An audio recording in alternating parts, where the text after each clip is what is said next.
right now and press the bell icon. Never miss an update. Hello दोस्तों, स्वागत है आपका मेरे यूट्यूब चैनल स्टडी प्लस में। और आज आपके बीच में मैं लेके आया हूँ उत्तराखंड के एमसीक्यू से संबंधित वीडियो। इसमें हम बात करने वाले हैं उत्तराखंड के 50 एमसीक्यू। ठीक है, तो यह एमसीक्यू जो हैं आपके स्टार्टिंग से उठाए गए हैं। ये हर जो बुक है आपके जो भी नोट्स हैं उनसे संबंधित हैं और आने वाले सभी एग्ज़ाम के लिए बहुत महत्वपूर्ण है। जो भी एग्ज़ाम आपके आने वाला है उसके लिए बहुत बहुत ज़्यादा इंपॉर्टेंट है। तो इसी प्रकार से इसकी आगे सीरीज कंटिन्यू की जाएगी। इसमें क्या है कि जब आपके जो नोट्स वगैरह हैं उनको आप आराम से पढ़ लीजिए। पढ़ने के बाद फिर आप इस एमसीक्यू को लगाइए, उससे आपको बहुत फ़ायदा मिलने वाला है। तो चलिए शुरू करते हैं इस वीडियो को। और कहना चाहूँगा, पहली बार वीडियो को देख रहे हैं, पहली बार चैनल पर आए हैं तो सब्सक्राइब कीजिए मेरे चैनल को, बेल आइकन को कीजिए एक्टिवेट, नई वीडियो की नोटिफिकेशन तुरंत पाने के लिए, और ताकि जो नई वीडियो आपके पास आए जो मैं अपलोड करूं उसकी नोटिफिकेशन आपको पहले मिल जाएगी। ठीक है, तो यह एमसीक्यू है जिसको हम आगे कंटिन्यू रखेंगे। ठीक है, तो ये मेरी उत्तराखंड सीरीज जो चल रही है 44, जो मेरी लास्ट टाइम मैंने पार्ट नंबर 44 यहाँ पर अपलोड किया था, उसी की आगे की कंटिन्यू वीडियो है। ठीक है, तो चलिए शुरू करते हैं। जैसा कि मैंने यहाँ पर बताया था आपको कि यह स्टार्टिंग से बनाई गई वीडियो है, मतलब उसमें स्टार्टिंग से हम शुरू करेंगे, धीरे धीरे आगे को हम बढ़ते हुए चले जाएंगे। ठीक है, तो पहला प्रश्न है, उत्तराखंड के शासन द्वारा प्रतीक चिन्हों का निर्धारण कब किया गया। ठीक है, तो उत्तराखंड शासन द्वारा प्रतीक चिन्हों का निर्धारण कब किया गया? 2001, 2002, 2003 या 2004। ठीक है, अपने उत्तर गैस कीजिए, फिर मैं उत्तर बताता हूँ। ठीक है, तो इसका सही आंसर हो जाएगा ए, सन 2001। ठीक है, तो 2001 में उत्तराखंड सरकार द्वारा प्रतीक चिन्हों का निर्धारण किया गया। अगला प्रश्न है, उत्तराखंड राज्य खेल फुटबॉल को कब घोषित किया गया, यानी राज्य खेल फुटबॉल कब घोषित किया गया? ठीक है, तो राज्य खेल जो है फुटबॉल को कब घोषित किया गया था? 2010, 2011, 2012, 2013 और 2014। ठीक है, 2015। ठीक है, तो कब किया गया? तो इसका सही आंसर हो जाएगा सन 2011। ये प्रश्न आया भी था, आपको पता है। अगला है, कॉमन पीकॉक को कब राज्य तितली घोषित किया गया? 2015, 2016, 2017, 2018। कब किया गया?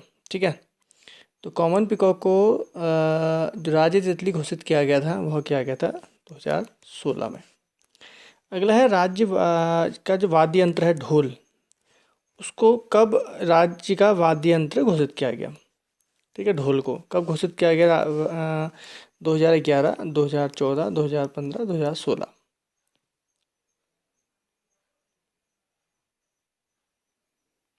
ठीक है, तो इसका सही आंसर है 2015। अगला है, राज्य गीत हेमंत बिष्ट द्वारा कब लिखा गया? 2015, 2016, 2017, 2018। तो इसका सही आंसर जो हो जाएगा वो हो जाएगा सन 2016 में। ठीक है, 2016 में राज्य गीत जो है वो हेमंत बिष्ट द्वारा लिखा गया, बहुत इंपॉर्टेंट है। अगला है, राज्य गीत को आवाज़ किसने दी है? हेमंत बिष्ट ने, गजेंद्र सिंह राणा ने, नरेंद्र सिंह नेगी ने, इनमें से कोई नहीं। तो इसका सही आंसर हो जाएगा 6 का सी, नरेंद्र सिंह नेगी। ठीक है, तो नरेंद्र सिंह नेगी ने गाया है हमारा राज्य गीत। ठीक है, अगला है, राज्य चिन्ह में एक गोलाकार मुद्रा में कितनी पर्वत चोटियां और कितनी गंगा की लहरों को दर्शाया गया है? 3 व 4, 4 और 3, यानी कि 4 पर्वत चोटियाँ, 3 पर्वत चोटियाँ, 4 गंगा की लहरें, 4 पर्वत चोटियाँ, 3 गंगा की लहरें, 3 गंगा की लहरें, 3 चोटियाँ, 5 गंगा की लहरें, 3 चोटियाँ, 3 लहरें। तो इसका सही आंसर क्या होगा? ये होगा 3 पर्वत चोटियाँ, उसके नीचे 4 गंगा की लहरें। अगला प्रश्न है, कस्तूरी मृग का वैज्ञानिक नाम क्या है? मास्कस काइसोकास्टर, सोसूरिया अबोवेलेटा, रोडोडेंड्रॉन अर्बोरियम या लोपोफोरियस इम्पिजेनस। तो इसका सही आंसर क्या होगा? ए, मास्कस काइसोकास्टर। अगला है, कस्तूरी मृग कितनी ऊंचाई में पाए जाते हैं? कस्तूरी मृग कितनी ऊंचाई में पाए जाते हैं? ठीक है, 3600 से 4400, 3700 से 4500 मीटर, 3800 से 4600 मीटर, 3900 से 4700 मीटर। तो इसका उत्तर क्या होगा? 90 का। 90 का जो उत्तर होगा वो होगा 3600 से लेकर 4400 मीटर तक। 10वां है, कस्तूरी मृग की औसत आयु क्या होती है? 20 वर्ष, 22 वर्ष, 30 वर्ष या इनमें से कोई नहीं। इसका सही आंसर हो जाएगा 20 वर्ष। तो इसकी जो औसत आयु होती है 20 वर्ष होती है। ठीक है, अगला है राज्य में कस्तूरी मृग की कितनी प्रजातियां पाई जाती हैं। राज्य में कितनी प्रजातियां कस्तूरी मृग की पाई जाती हैं? 4, 5, 6, 7। कितनी पाई जाती है राज्य में कस्तूरी मृग की जो प्रजातियां हैं, ठीक है, तो पाई जाती हैं 4, ठीक है, 4 कस्तूरी मृग की प्रजातियां पाई जाती हैं। अगला है मादा कस्तूरी मृग की गर्भधारण की अवधि कितनी होती है। जो कस्तूरी मृग होती है उसकी गर्भधारण की अवधि कितनी होती है? तो 4, 5, 6 या 7। तो इसका सही आंसर जो हो जाएगा कि कितनी होती है, 6 माह होती है लगभग। कितनी होती है? 6 माह। अगला है एक नर कस्तूरी मृग से 3-3 वर्ष के अंतराल में कितनी कस्तूरी प्राप्त होती है? 30 से 35 ग्राम, 30 से 40 ग्राम, 30 से 45 ग्राम या 20 से 25 ग्राम। तो एक नर कस्तूरी मृग से लगभग 30 से 45 ग्राम तक की एक बार में 3-3 वर्ष के अंतराल में कस्तूरी निकाली जाती है। केदारनाथ वन्यजीव विहार की स्थापना हुई थी 1970, 1971, 1972, 1977। तो केदारनाथ वन्यजीव विहार की स्थापना सन 1972 में हुई थी, ठीक है। यह कस्तूरी मृग के संरक्षण के लिए उठाया गया पहला कदम था। मेहरुड़ी कस्तूरी मृग अनुसंधान संस्थान की स्थापना कब हुई? 15वां क्वेश्चन। 72 में, 73 में, 77 में या 88 में? तो मेहरुड़ी कस्तूरी मृग की स्थापना 1977 में की गई थी, ठीक है। अगला प्रश्न है सर्वाधिक कस्तूरी मृग किस वन्यजीव विहार में पाए जाते हैं? केदारनाथ, अस्कोट, नंदा देवी या इनमें से कोई नहीं। सर्वाधिक कस्तूरी मृग जो पाए जाते हैं वो अस्कोट वन्यजीव विहार में पाए जाते हैं। अगला प्रश्न है काचुला खर्क में 1982 में एक कस्तूरी मृग प्रजनन केंद्र व संरक्षण केंद्र की स्थापना की गई। यह कहाँ स्थित है, यानी कहाँ की गई?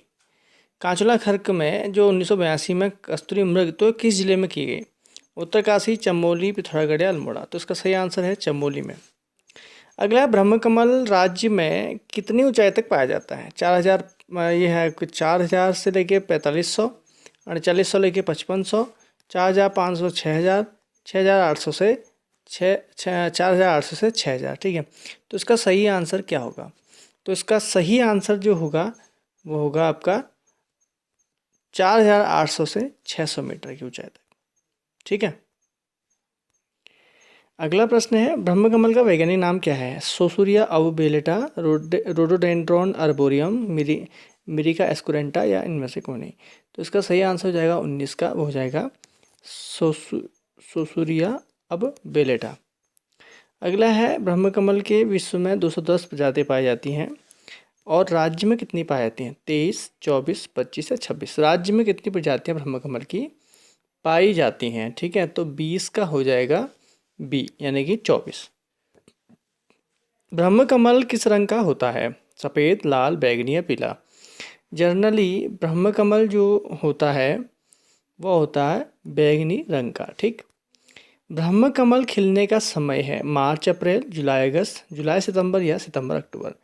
तो ब्रह्मकमल का खिलने का समय है वो है जुलाई से लेकर सितंबर तक ब्रह्मकमल खिलता है।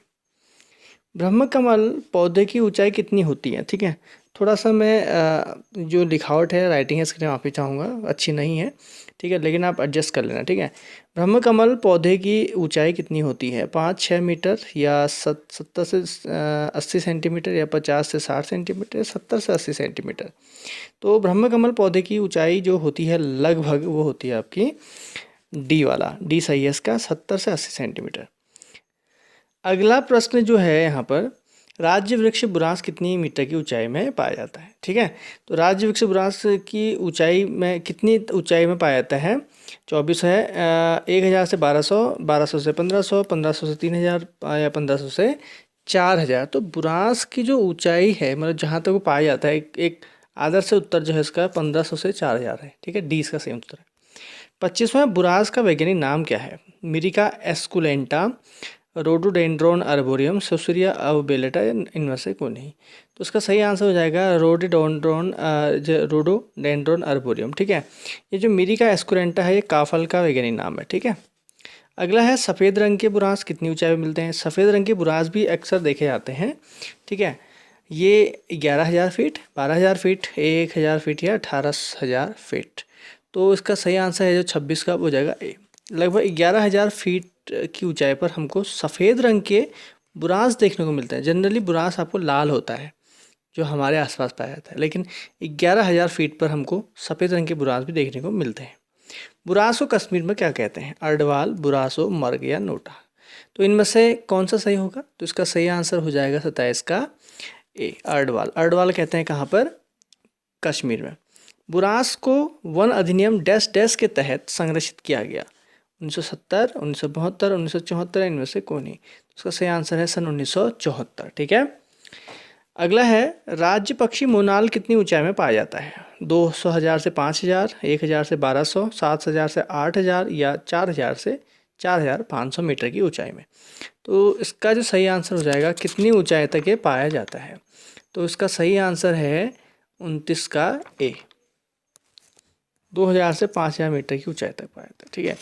इसके अलावा है, अगला है, मोनाल का वैज्ञानिक नाम क्या है? मोनाल का वैज्ञानिक नाम क्या है? लोपोफोइडस इम्पिजेनस, कैसोगास्टर, सोसूरिया ओवेलेटा, इनमें से कोई नहीं। तो इसका सही आंसर जो हो जाएगा ए, लोपोफेरस इंजीपेनस। ठीक है। तो इसका सही आंसर क्या हो जाएगा? लोपोफेरस इंजीपेनस। तो चलिए आगे देखते हैं। अगला है, राज्य तितली किसे घोषित किया गया है? राज्य तितली हमने जो है उत्तराखंड सरकार ने किसे घोषित किया है? ठीक है। कॉमन पिकॉक को, ब्लू मॉर्मोन को, ठीक है, ब्लू मॉर्मोन या ह्यूमन तितली या इनमें से कोई नहीं। ठीक है। तो इसका सही आंसर है कॉमन पिकॉक। कॉमन पिकॉक को हमने क्या घोषित किया है? राज्य तितली घोषित किया है। ठीक है। राज्य तितली घोषित करने वाला उत्तराखंड यूके भारत का कौन सा राज्य है? यानी कि राज्य तितली घोषित करने वाला कौन सा राज्य है? तो उसका सही आंसर क्या होगा? पहला, दूसरा, तीसरा या चौथा? तो पहला है इसका उत्तर जो है, वैसे दूसरा है, सॉरी, पहले मैं उसका उत्तर बताता हूँ। राज्य तितली घोषित करने वाला उत्तराखंड दूसरा राज्य है। पहला महाराष्ट्र है, बहुत ही इंपॉर्टेंट, पूछा जा सकता है। अभी पांचवा जो बना है नया, वो बना है तमिलनाडु। ठीक है। तमिलनाडु की तितली यह है ह्यूमन तितली। ठीक है। ये अभी 5वां नंबर पे है। ठीक है। तो उत्तराखंड दूसरे नंबर पे है। पहला कौन है? महाराष्ट्र है, याद रखना।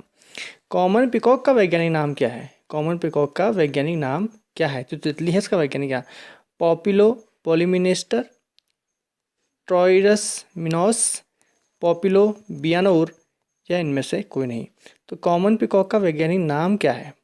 कॉमन पिकॉक का वैज्ञानिक नाम है पॉपिलो बियानोर। ठीक है। तो आपको कहीं नहीं मिलेगा, अभी फ़िलहाल किसी बुक में नहीं मिलेगा आपको, पॉपिलो बियानोर। अगला है, उत्तराखंड पुरातत्व के जनक किसे माना जाता है? ट्रेल को, यशोधर मटपाल को, हेवन हुड को, इनमें से कोई नहीं। तो उत्तराखंड पुरातत्व के जनक हेवन हुड को माना जाता है। सबसे पहले इन्होंने खोज की थी। अब कब की थी, आगे बढ़ते हैं। तो हेवन हुड ने देवीधुरा में महापाषाणिक पुरावशेषों की खोज कब की थी? और 1855, 1856, 1867 या 1858? तो इसका सही आंसर है सन 1856 में इन्होंने महापाषाणकालीन पुरावशेषों की खोज देवीधुरा में की थी, चंपावत में। ठीक है। 1856। अगला है 36वां प्रश्न, हरिद्वार के बहादुराबाद में ताम्र उपकरण व मृदभांड की खोज कब हुई? सन 1950, 1951, 1952, 1953? तो हरिद्वार के बहादुराबाद की बात हो रही है। तो कब किया गया था? सन 1951 में। यज्ञदत्त शर्मा ने बहादुराबाद में पाषाणकालीन अवशेषों की खोज कब की?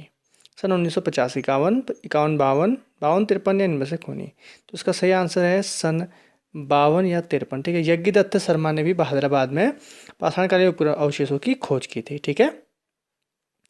चलिए अगला है, रानीखेत के पास धनखल गांव में उत्खनन कब किया गया? धनखल गांव जो है रानीखेत के पास है, यहाँ पर उत्खनन किया गया। पूरा अवशेष यहाँ से मिले हैं 1986, 87, 88 या 89? तो इसका सही आंसर हो जाएगा सन 1988। सन 1988 में यह खोज की गई थी। ठीक है। अगला है, अल्मोड़ा के रामगंगा घाटी में पुरापाषाणकालीन उपकरणों की खोज किसने की?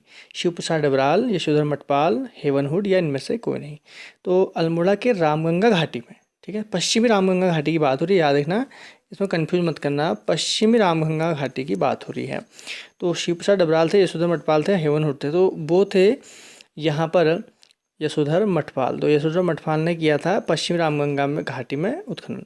मलारी ग्राम में महापाषाणिक समाधानों की खोज किसने की? शिव प्रसाद डबराल, यशोधर मटपाल, रिपेट कार्नर, जैन मिस्टर कोनी? तो इसका सही आंसर है शिव प्रसाद डबराल।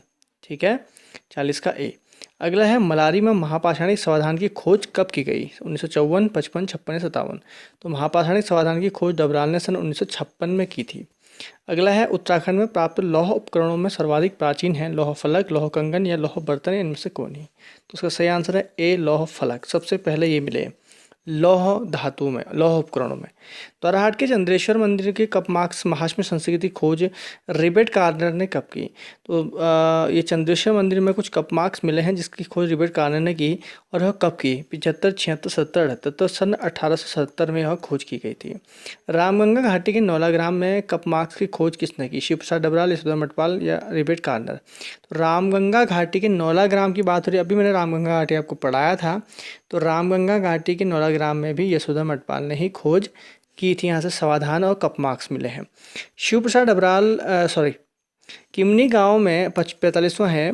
किमनी गांव चंबोली में कहाँ स्थित है? किमनी गांव जो है चंबोली के किस क्षेत्र में स्थित है? गोपेश्वर में है, थराली में है, गौचर में है, ग्वालदम में है? तो जो किमनी गांव है यह स्थित है थराली में। ठीक है।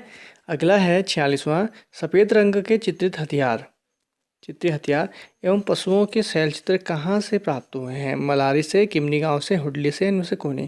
तो यह किमनी गांव से ही प्राप्त हुए हैं जो चंबोली के थराली में स्थित है। अगला है, नीले रंग के शैल चित्र कहाँ से प्राप्त हुए हैं? ठीक है, नीले रंग के शैल चित्र कहाँ से प्राप्त हुए हैं? मलारी से, हुडली से, किमनी गांव से, इनमें से कौन है? तो नीले रंग के जो शैल चित्र जो प्राप्त हुए हैं हुडली से प्राप्त हुए हैं। ठीक है, हुडली उत्तरकाशी स्थित है। हुडली है उत्तरकाशी में स्थित है, लेकिन बताना है गंगा घाटी में स्थित है, यमुना घाटी में स्थित है, भागीरथी घाटी में स्थित है या भिलंगना घाटी में स्थित है। ठीक है, तो 39 का जो हो जाएगा 48 का वो हो जाएगा बी, यमुना घाटी में स्थित है। कहाँ पर स्थित है? यमुना घाटी में। अगला प्रश्न है 49 वाला, फड़का नौली की खोज किसने की? फड़का नौली की खोज किसने की थी? यशोधर मटपाल, शिव प्रसाद डबराल, हेवन हुडा, जॉन फॉरेस्ट? तो फड़का नौली की खोज की थी यशोधर मटपाल ने। ठीक है, अगला है, फड़का नौली की खोज यशोधर मटपाल ने कब की?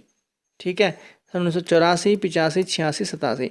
तो फड़का नौली की खोज यशोधर मटपाल ने जो की थी वो की थी सन 1985 में। ठीक है, कब की थी? सन 1985 में। तो यह थे 50 प्रश्न एमसीक्यू के फॉर्म में। ठीक है, तो कोशिश करना कि पहले आपने अपने नोट्स या अपनी वन लाइनर की बुक या कोई भी बुक आपने पढ़ी होनी चाहिए। उसके बाद अगर आप एमसीक्यू को लगाते हो तो आपको बहुत ज़्यादा फ़ायदा होने वाला है। आगे भी इन एमसीक्यू का सेकंड पार्ट जल्दी ही लेके आऊँगा 50 प्लस से लेके 100 तक। तो इस प्रकार मैं 50-50 लेके कोशिश करूँगा कि आपको जल्द ही मैं इसको पूर्ण रूप से समाप्ति कर सकूँ। इसमें आपका परीक्षावाणी हो, बलौदी हो या आपकी कोई भी वन लाइनर बुक हो, उन सबको इंक्लूड कर सकूँ। ठीक है, तो आने वाले एग्जाम के लिए बहुत अच्छे होने वाले हैं। पेपर से पहले भी आप इनको देख के जा सकते हैं, उसमें भी आपको फ़ायदा मिलेगा।